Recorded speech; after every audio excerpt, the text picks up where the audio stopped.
Menyambung ke isi komahan pelajaran kita, insyaallah sampai halaman 334 daripada kitab Irsyadul Ibad yang saya pegang. Wabil isnadil ladzi yattasilu ilal musannif rahimahumullahu ta'ala wa nafa'ana bi ulumihim wa anwarihim wa asrarihim wa nafahatihim fid dharain amin. Bismillahirrahmanirrahim. Dan diriwayatkan bahwasanya junjungan kita Rasulullah sallallahu alaihi wasallam bersabda, ma ala wajhil ardi baldatun yarfa'ullahu ta'ala fihal hasanata alwahidata bimi'ati alfi hasanatin illa makkata wa man shalla fiha sholatan rufi'at lahu mi'atu alfi sholatin wa man shoma fiha yauman kataballahu lahu mi'ata alfi yaumin wa man tasaddaqa bidirhamin kataballahu lahu mi'ata alfi dirhamin shadaqatan wa man khatamal qur'ana marratan wahidatan kataballahu lahu mi'ata alfi khatmatin wa man sabbahallaha ta'ala fiha marratan kataballahu lahu mi'ata alfin bighairiha wala yaumun wahidun fi haramillahi wa amnihi arhalaka wa afdalu min siyamid dahri wa qiyamihi fi ghairiha minal buldani. Artinya, tidak ada di muka bumi ini suatu daerah pada sebuah negeri yang mana Allah Ta'ala melipat gandakan sebuah amal kebajikan sampai 100.000 kali kecuali kota Makkah. Jadi ini kan masih melanjutkan keutamaan kota Makkah, satu-satunya yang ada di muka bumi ini yang satu amal kebajikan kalau dikerjakan itu kalipatan gandanya pahalanya sampai 100.000 kali lipat, ya. Itu hanya satu-satunya, yaitu kota Makkah. Kemudian siapa yang melakukan sholat di situ, di Makkah maksudnya, satu kali sholat, niscaya akan dilipat gandakan menjadi 100.000 kali sholat. Nah, ini kalau dibandingkan dengan tempat lain, ya, di Masjidil Haram itu. Siapa yang berpuasa di situ satu hari, di Mekah tuh kita puasa satu hari, maka Allah akan menuliskan untuknya puasa 100.000 kali. Siapa yang bersedekah 1 dirham, niscaya Allah akan menuliskannya menjadi 100.000 dirham. Siapa yang mengkhatamkan Al-Quran di situ 1 kali khatam, niscaya Allah akan menuliskan untuknya 100.000 kali khatam. Siapa yang bertasbih kepada Allah di situ satu kali tasbih, niscaya Allah akan menuliskannya 100.000 kali tasbih di tempat lain. Satu hari tinggal di tanah suci, tanah yang dikaruniai keamanan oleh Allah Ta'ala, Mekah, akan lebih dapat engkau harapkan dan lebih utama dibanding berpuasa 1 tahun beserta ibadah malam hari di negeri-negeri lain. Wah, jadi bandingannya semalam kita bisa beribadah di Mekah itu lebih bisa diharapkan ketimbang kita berpuasa setahun penuh di tempat lain yang disertai setiap malamnya dengan qiyamul lail. Nah, jadi itu kemuliaan, ya, kota Mekah. Makanya kita disuruh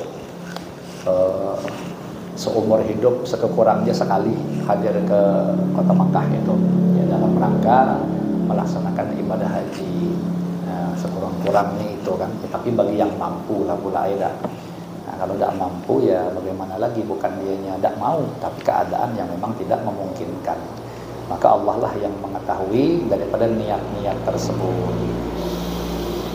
Dan diriwayatkan lagi bahwasanya junjungan kita Rasulullah sallallahu alaihi wasallam bersabda, "Man shalla khalfal maqami rak'ataini ghufira lahu ma taqaddama min dzambihi wa u'tiya minal hasanati bi adadi kulli man shalla khalfahu ad'afan wa ammanahu Allahu ta'ala yaumal qiyamah." Artinya siapa yang melakukan sholat 2 rakaat di belakang makam Ibrahim, nah, di sekitar Ka'bah itu ada yang disebut dengan makam Ibrahim, niscaya akan diampuni untuknya dosa-dosanya yang telah lalu dan akan dikaruniai pahala sebanyak orang-orang yang melaksanakan sholat di belakangnya dengan berlipat-lipat pula. Dan pada hari kiamat Allah mengaruniakan kepadanya keamanan dan dari peristiwa besar, min fazail akbar, ya, daripada kegalauan, kesusahan, kebingungan yang terjadi di padang mahsyar di hari kiamat nanti.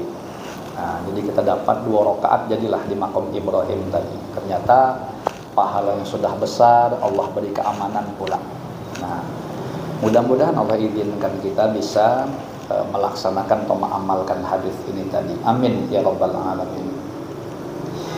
Allah Azza wa Jalla akan memerintahkan kepada malaikat Jibril, Mikail dan seluruh malaikat untuk memohonkan ampunan untuknya sampai pada hari kiamat. Oh, masih ada tambahan lagi, ya. Allah menyuruh malaikat Jibril, Mikail dan seluruh malaikat agar memohonkan ampunan untuknya sampai hari kiamat. Asalkan tadi apa? Salat 2 rakaat di belakang makam Ibrahim. Dan diriwayatkan lagi bahwasanya junjungan kita Nabi besar Muhammad sallallahu alaihi wasallam bersabda, "Man tafa haula baitillah sab'an fi yaumin shaifin syadidil harri hasiran an ra'sihi wastalamal hajara al aswada fi kulli tawfatin min ghairi ayyudhi ahadan wa qalla kalamuhu illa min dzikrillahi kutiba lahu bi kulli qadamin yarfa'uha sab'una alfa hasanatin wa muhya anhu sab'una alfa sayyi'atin wa rufi'a lahu sab'una alfa darajatin wa fadlul masyi 'ala ar-raqibi ka fadlil qamari lailatal badri 'ala sairil kawakibi." Artinya siapa yang tawaf di sekitar Baitullah, nah, ini bagi yang bisa mendekatinya ya, dalam kondisi fisik yang tentu sangat fresh, sangat segar ya. Apalagi kalau memang bisa tawaf itu memang dekat sekali dengan Ka'bah ya. Kalau musim haji payahlah bilang kan. Kemudian 7 kali, tawaf kan 7 kali pada hari yang sangat panas tanpa penutup kepala.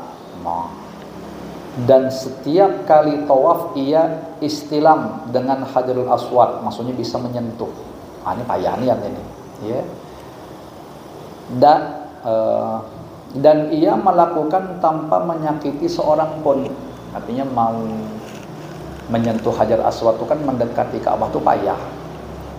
Andai ini kan mungkin ceritanya kalau dalam kondisi lapang ya, bukan musim haji. Kalau bukan musim haji ya berarti kan umroh statusnya kalau tawaf. Nah, mungkin saja masih bisa kemungkinan untuk menyentuh daripada Hajar Aswad. Jadi kalau musim haji payahlah. Dan tadi disebut tidak menyakiti hati orang lain. Jadi jangan sampai memaksakan diri nak mendekati Ka'bah itu harus dorong-dorong orang, apalagi sampai terjerungkut. Ya. Nah, itu tentu kita akan menyakiti orang atau menyikut orang misalnya. Itu jelas akan mengganggu jadinya beribadah. Tidak usah dipaksakan ya. Walaupun keadaan kita tidak memungkinkan, Allah tahu saja niat kita itu.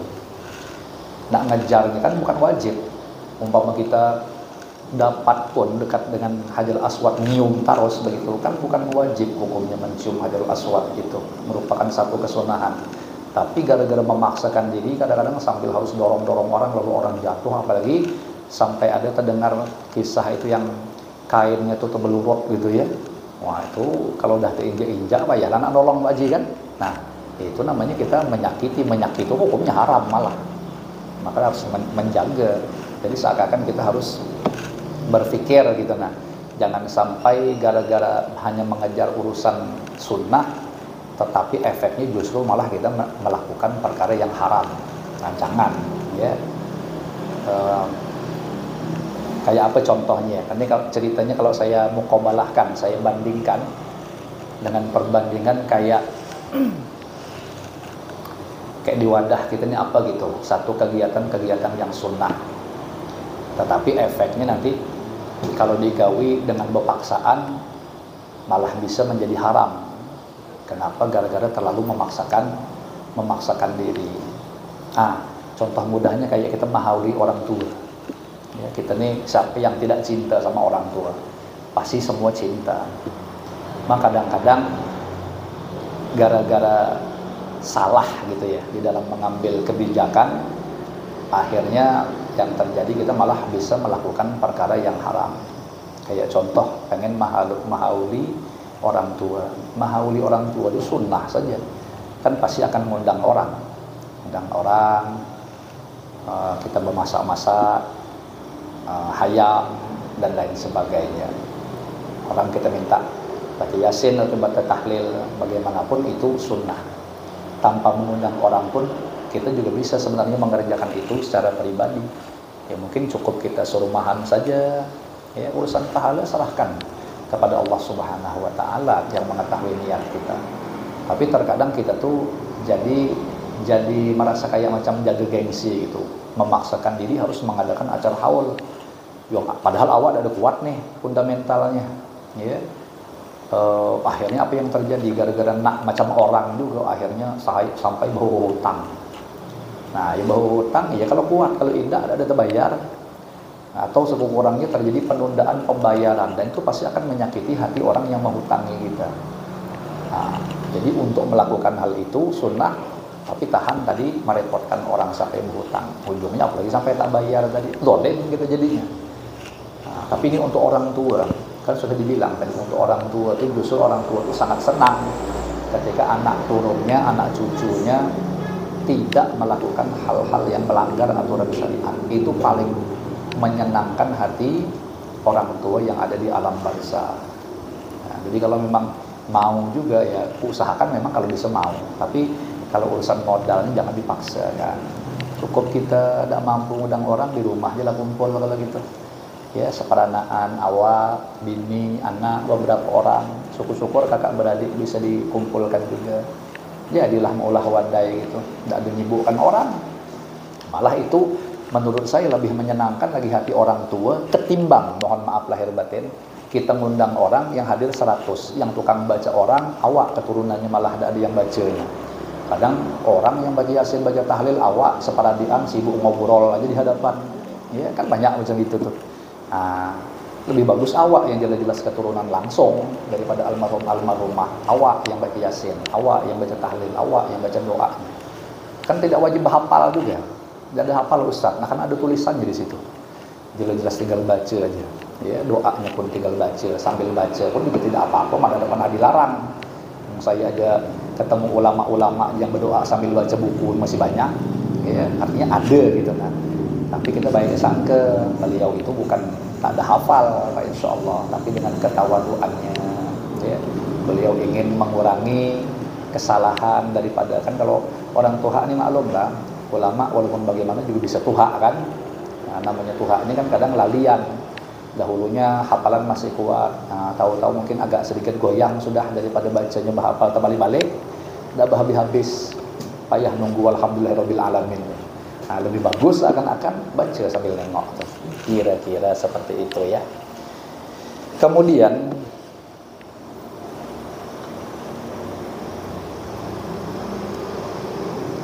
Dan diriwayatkan lagi bahwasanya junjungan kita Rasulullah sallallahu alaihi wasallam bersabda, man tafa bil baiti khamsina marratan, yakni khamsina usbu'an, kharaja minadz dzunubi kayaumi waladathu ummuh. Artinya siapa yang bertawaf di sekeliling Ka'bah sebanyak 5 kali, mohon maaf 50 kali. Di sini yang dimaksud 50 kali adalah artinya sebanyak 50 minggu. Nah, berarti lawas ada di sana ya. Kalau sampai 50 minggu tawafnya. Sedangkan setahun 52 minggu udah, wah berarti ada hampir setahunan ada di sana. Ya kalau jadi orang sana nyaman lah, kalau kita di sini tak mungkin rasanya. Atau mungkin apa istilahnya itu, kita bisa sampai setahunan lebih di sana tuh. Ya. Maka ia akan keluar dari dosa-dosanya sebagaimana hari ia dilahirkan oleh ibunya. Nah, dilahirkan oleh ibunya. Dan diriwayatkan lagi bahwasanya junjungan kita Rasulullah sallallahu alaihi wasallam bersabda, innal hajarul aswada yashhadu liman istalamahu wa qabbalahu min ahli dunya wa annahu syafi'un mushfi'un wa annahu kana ashaddu bayadan minats thalji hatta sawadathu khataya ahli syirki walaula dzalika ma massahu dzu'ahatin illa syufiya. Artinya bahwasanya al-hajarul aswad, batu hitam hajar aswad itu akan bersaksi bagi orang-orang yang menyentuh atau menciumnya dari kalangan penduduk bumi. Nah, jadi hajar aswad itu kenapa orang paksaan itu ingin sekali menciumnya atau menyentuhnya, rupanya nanti dia akan menjadi saksi, ya. Dan bahwa ia juga dapat mendatangkan syafaat. Nah, jadi seakan-akan hajar aswad itu diberi Allah keistimewaan bisa memberi syafaat nanti. Dan sesungguhnya al-hajarul aswad berwarna putih awalnya itu, yang mana lebih putih dari salju.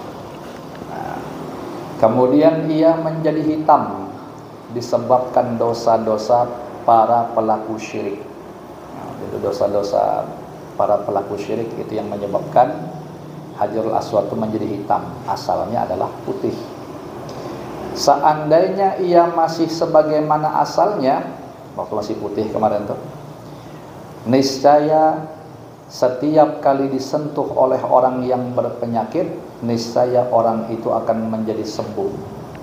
Jadi termasuk kelebihan batu hajarul aswad itu, dia menjadi wasilah kesembuhan penyakit. Tapi dulu, kalau sekarang wallahu a'lam bishawab, saya tidak berani memastikan karena keterangannya saking bagusnya hajar aswad itu kan salah satu batuan surga. Dia punya faidah. Nah, ini tentu paham kan secara tauhid. Ya, maksud memberi faidah itu memang Allah beri dia keistimewaan, ya. Bukan semata-mata dia bisa sendiri, itu sudah qudrat iradat Allah. Dia termasuk wasilah kesembuhan bagi segala penyakit. Dan diriwayatkan bahwasanya junjungan kita Rasulullah sallallahu alaihi wasallam bersabda lagi, la yadkhulu ahadun al-ka'bata illa birahmatillah wa la yakhruju minha illa bimaghfiratillah azza wa jalla. Artinya, tidak ada yang dapat masuk ke dalam Ka'bah kecuali melalui rahmat Allah, ya. Dan tidak ada orang yang keluar darinya kecuali dengan memperoleh ampunan dari Allah azza wa jalla. Nah, artinya mudah-mudahan kita diberi Allah izin, walaupun semacam tak mungkin pula tak bisa memasuki Ka'bah itu. Jadi termasuk kemuliaannya dia bisa masuk, itu bagian daripada rahmat Allah Subhanahu wa taala, ya. dan kalau keluar itu mendapatkan ampunan Allah. Kalau secara zahir untuk sementara ini saya yakin kita masih akan menganggap diri kita kayak mustahil lah bisa masuk ke Ka'bah itu, kayak ya dalam pandangan kita. Tapi kalau kudrat iradat Allah yang berkehendak, kita pasti bisa. Tapi menurut saya pula kalau kita timbang-timbang dengan penjelasan ulama, daripada buyuh-uyuh untuk memaksakan diri masuk ke dalam Ka'bah, ngapain susah-susah. Kalau cuma sekedar ingin mendapatkan pahala, kita bisa ngambilnya dari sisi yang lain. Bahkan kata Al-Habib Taufik bin Abdul Qadir As-Sagaf itu ada lagi pahala yang lebih besar daripada sekedar kita memandang Ka'bah. Apa itu? Yaitu ternyata memandang kepada wajah abah mama kita sendiri, ya, kalau masih hidup. Kalau telah meninggal dunia berarti sebagaimana kewajiban yang dituntutkan kepada kita, yaitu kita menyenangkan beliau yang ada di alam barzakh melalui tadi kita bagus-bagus memperbaiki diri, hubungan kepada Allah maupun kepada sesama manusia, ya, berziarah ke kubur beliau, bersedekah untuk beliau, mendoakan kebaikan untuk beliau, itu lebih baik. Kalau saya pikir-pikir betul gitu. Ya, soalnya kenapa? Nah, kita bisa bayangkan, andaikan kita diberi kemuliaan bisa setiap bulan pergi ke Mekah umroh, saking banyaknya duit, tapi di kampung kita abah mama kita yang masih hidup selalu tersakiti dengan tingkah laku kita, dengan pandiran kita, omongan kita, kata-kata kita. Menurut saya tidak ada gunanya sebulan sekali ke Mekah sana itu, walaupun pahalanya besar. Kenapa? Karena Allah tidak pernah menggantungkan keridhoannya dengan kita beribadah di Ka'bah. Allah lebih menggantungkan keridhoannya dengan berbakti kepada kedua orang tua. Berarti seakan-akan kedudukan orang tua itu lebih mulia daripada Ka'bah bagi seorang anak, ya. Nah, jadi jangan kita seakan-akan mentang-mentang tadi itu berhabisan hendak ke Mekah, memaksakan diri, sementara ada yang lebih afdal di wadah kita sendiri, yaitu kedua orang tua kita bikin menjadi tersakiti hati beliau. Ya salah berarti penempatannya. Harus kita tahu mana yang lebih diutamakan, ibaratnya begitu. Kemudian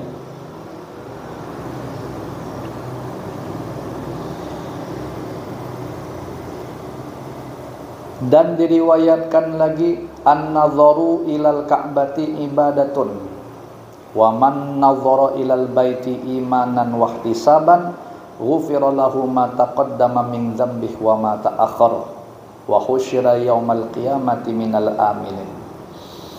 Artinya memandang kepada Ka'bah adalah sebuah ibadah. Nah, itu tidak dipungkiri, ya.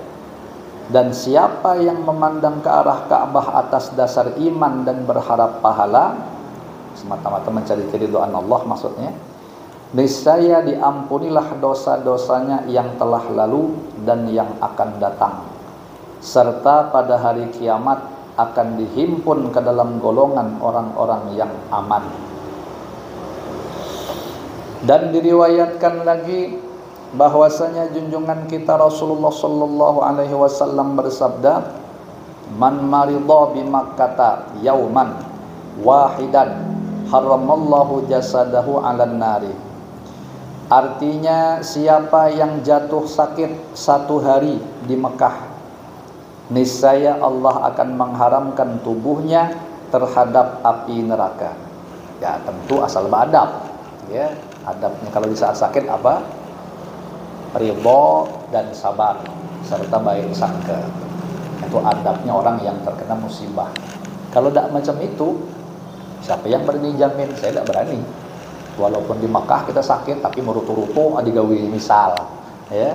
Nah, tidak ridho dengan sakit itu, buruk sangka pula kepada Allah Subhanahu wa taala di saat menderita sakit. Nah, saya tidak berani jamin akan mendapatkan kemuliaan model seperti yang dijanjikan tadi. Nah, yang penting itu adabnya. Nah, karena itulah musibah yang sesungguhnya. Kalau sakit itu masih sifatnya musibah dunia, karena nyerangnya ke fisik atau ke harta. Dan musibah dunia itu bisa bagus atau tidak pasti akan bergantung respon batinnya. Kalau dianya itu direspon dengan keadaan batin yang seperti disebut tadi, ridho, sabar, baik sangka, insya Allah musibah zahir itu akan bagus. Tapi kalau dianya buruk reaksinya, pasti akan buruk juga efek sampingnya. Jadi yang sebenar-benarnya musibah itu kata para ulama adalah musibah agama, efek sampingnya. Sakit, kalau sabar kan bagus tadi, ya, ridho. Tapi kalau sakit, tidak sabar, merutuk, dongkol, efeknya dari sembahyang bola, apa yang bagus jadi di situ? Justru dia terkena kerugian yang luar biasa, yaitu terkena musibah agama. Dan itulah sebesar-besarnya musibah sebenarnya, karena kita dihalangi masuk ke hadratullah. Nah, jadi jangan sampai kita terkena musibah dalam bidang agama. Ini salah satu doa yang sering tuh kita dengar tuh, wala taj'al musibatana fi dinina. Ya, kalau nggak salah itu doanya Sayyidina Umar bin Khattab itu. Ya Allah, janganlah engkau jadikan musibah kami itu pada agama kami. Nah, kalau salah musibah agama itu rugi serugi-ruginya. Kita berbisnis nih, berbisnis bagian berjualan dah berdagang, asik betul, untungnya banyak. Saking banyaknya pembeli itu, umpama tuh sehari dapat keuntungan bersih 100 juta umpama, ya. Tapi gara-gara kerepotan tadi takipai sembahyang, sikok jadilah yang takipai ini, apalagi kali limanya lebih parah lagi. Sikok aja, kita katakanlah kegiatan jual beli itu lagi ramai-ramainya di waktu maghrib. Wah, apa yang terjadi? Gara-gara tadi itu sibuk berjualan, tidak ada lagi sembahyang maghrib. Walau kita dapat untung 100 juta, itu rugi namanya. Kenapa? Karena ngalahkan satu sholatan. Jangankan sembahyang maghrib yang fardu, sedangkan sholat sunat sebelum subuh aja harganya lebih mahal daripada dunia seisinya.